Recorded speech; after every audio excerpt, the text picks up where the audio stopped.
Um, my husband is a security man. He paid 30,000. And me, I used to hawk cocoa, this pap when that they make. So that is what I sell. But the problem now is we have two children, and both of us have decided because of the way things is in Nigeria, we are not going to give birth again. So I went to hospital to take this birth control.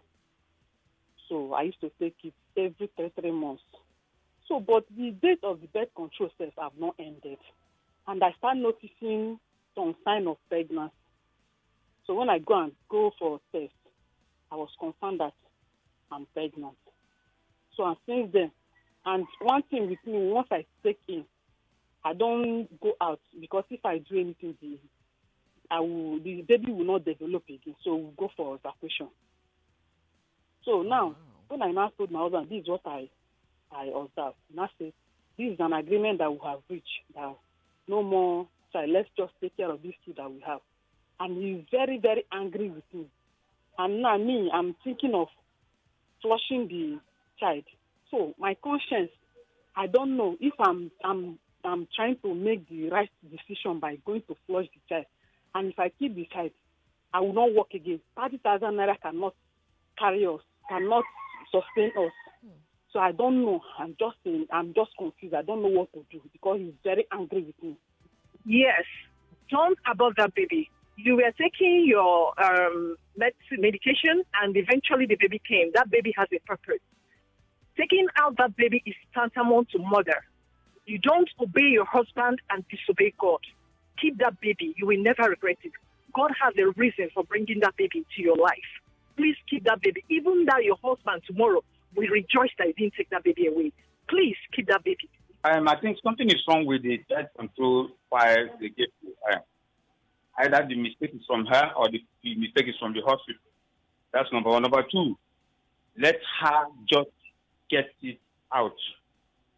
Get it out and be in good terms with the husband and the family and take control of the family.